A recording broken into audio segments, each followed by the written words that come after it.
to check too. You can wear your glasses if you want. No, I don't like to. No? Okay.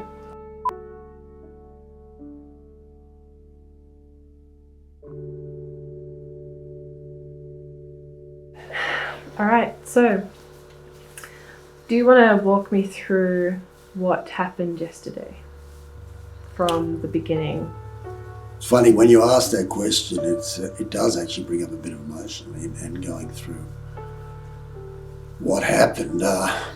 We went to court to see whether we could knock the whole case against me out by using an act called the Public Interest Disclosure Act. The act allows you to go to the media if you don't get,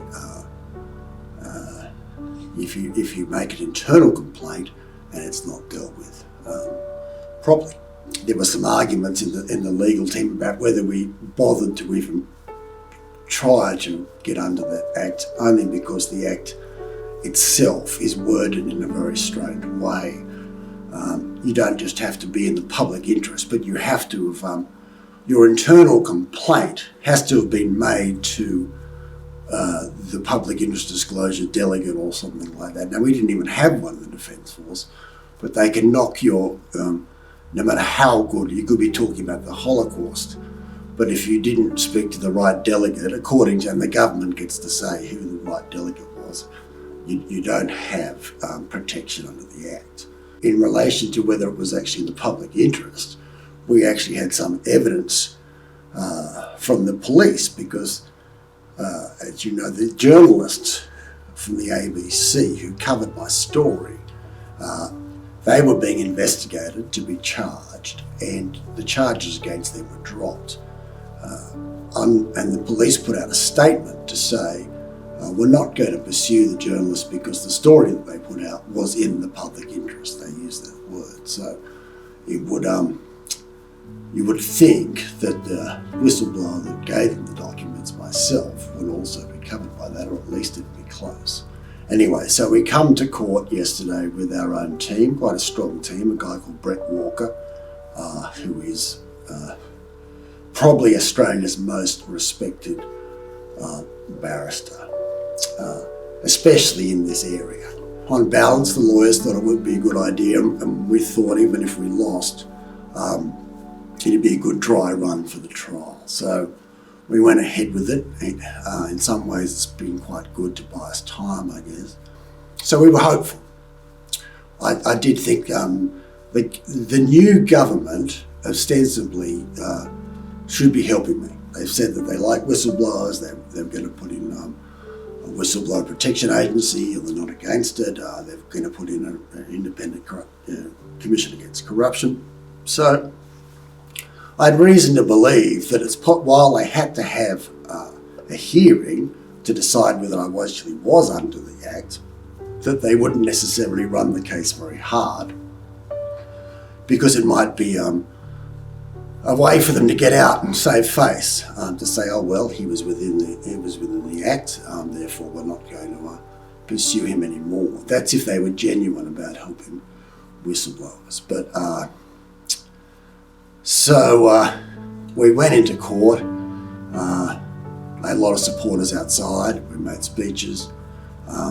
That was good. I was quite buoyant when we went into court. I knew there'd be issues because I spoke to the lawyer the night before, and he said the government have put in something called the public interest immunity claim the day before, which is a confusing title.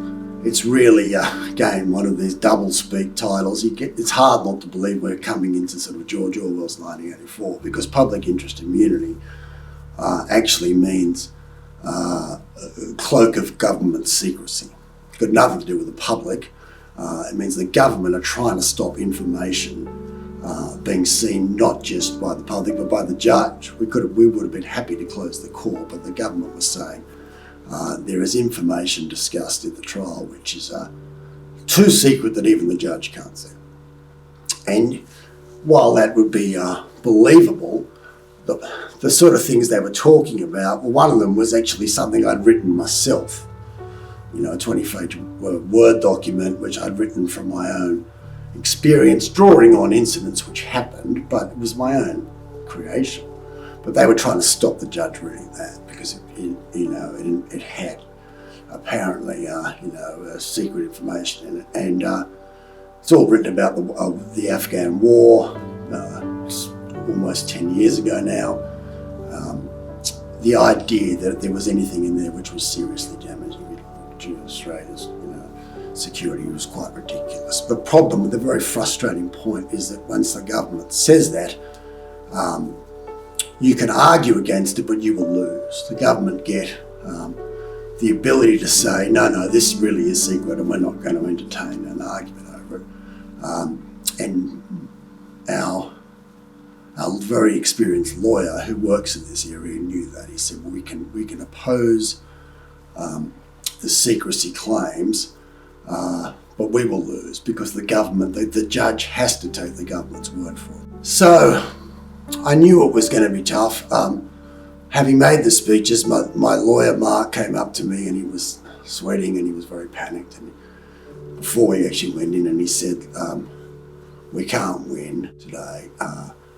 The chief barrister wants us to pull the case. So we went into court, and it's quite confronting because there's two teams. One of the strange things is that it's not just the prosecutor with their 4 or 5 people against us.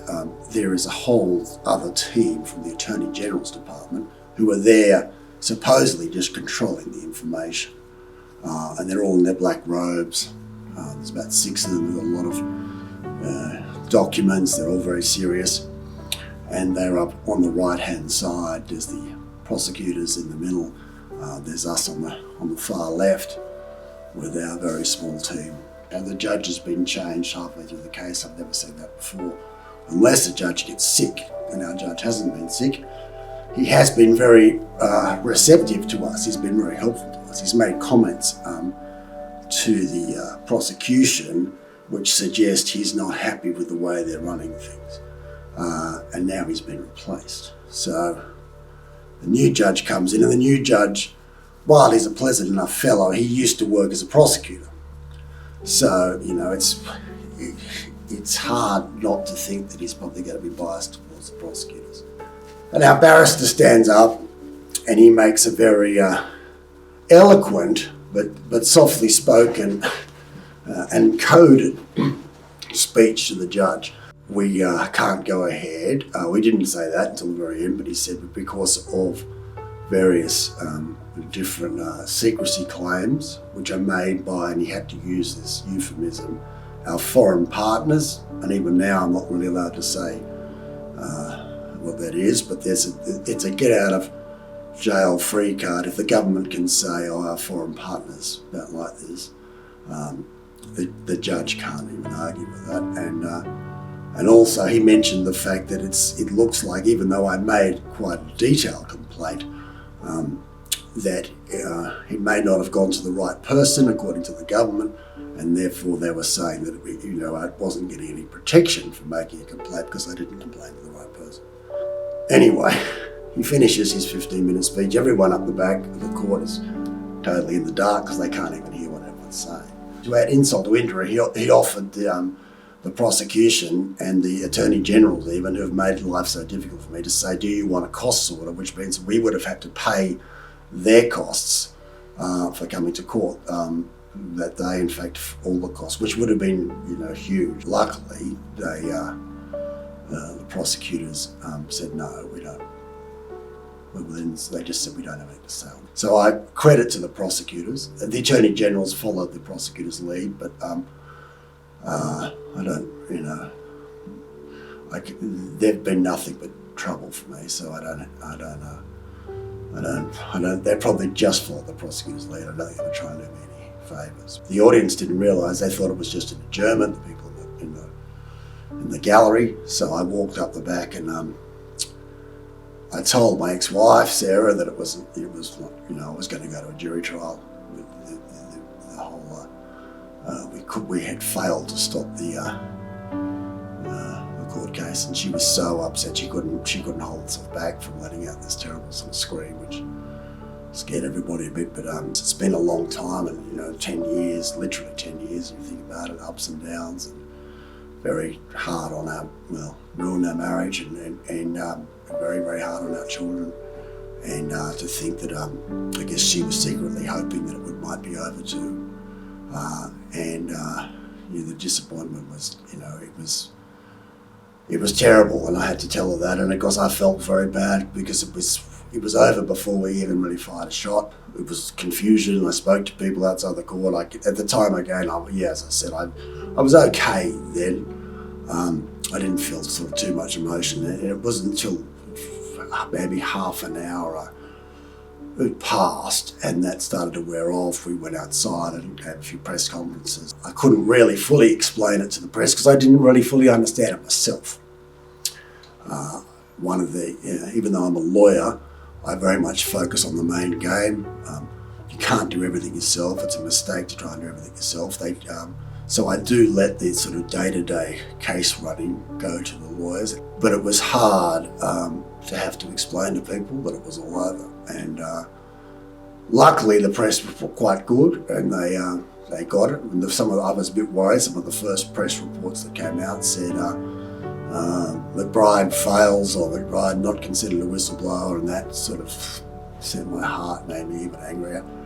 So I went home with my ex-wife, who was upset, Sarah, and my one daughter who was there, who was crying as well, and she was crying all the way home. And that's when you really feel for it. I can take all this myself on myself. I can take punishment. I can go to jail. There's only a few things that really bother you, and one of them is the sight of your children crying, or people close to you crying. I just wanted to sleep. At times like that, I just want to lie down and pull a duvet over my head, because I think that a lot of emotion just comes flooding out, because you're in beforehand. There's always something you can do. There's fight mode. There's something. There's a tweet you can do. There's a post you can do. There's exercise you can do. Looking after your kids, picking them up. There's always something you can do. But if suddenly there was nothing I could do, was just sit with it. And I knew that would be the case, even if they did drop the case, as I'd often envisaged. I knew the first thing that would happen, despite myself, is that I would cry, because there's so much has gone on over the 10 years. In fact, it's really my whole life. But for some reason, what happened, I can't quite put my finger on. Didn't sleep much last night because I kept trying to think about it. Why does this make me feel so uncomfortable? But something about it did. I was always expected to lose, but I felt the life force had been pulled out of me. I was not sure what I was going to do, frankly. This morning I woke up, it's like I got a sign from the heavens, which I was looking for, because there was my mother-in-law, Sarah's mother, my ex-mother-in-law, sent me a video from one of the Channel 9, one of the major sort of commercial stations. It's a certain area where we'd never broken into at all, talking about my case and saying that she thought it was bad. And that's just absolute gold for us. It's one thing to have professors and people in the intellectual newspapers talking about your case, but it means nothing to the average person. And to have someone on Good Morning TV talk about it and say she thought it was bad, someone who's a mother and sort of someone people at home can relate to, was absolute gold. With this new judge, who's a former prosecutor, and even if he seems a nice enough guy, but even if he likes me, because the maximum sentence is unlimited, so that could be 100 years, for example. It means even if he finds me guilty, but I plead not guilty and run the case, he could say something like, well, you're not such a bad person, the maximum sentence is 100 years, I'm going to give you 20.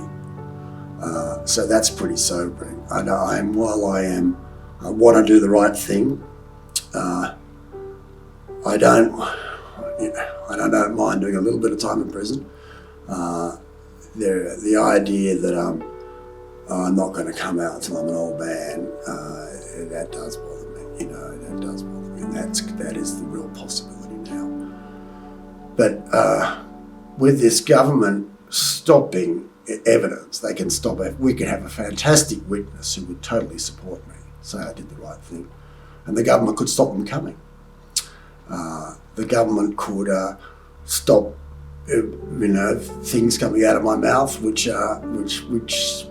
support, my innocence, and that is a whole new dimension to think. I'm then not going to get a fair trial. I think it's very, very dangerous for Australia to set that precedent when we don't even have fair trials, and they can't bear the thought of me being acquitted that they will cheat in order to make sure that I know. What I have had is a lot of messages of support, which is good. They will improve, and maybe we've got more support now than we ever had before. Anyway, Jake says enough, and Jake is the boss.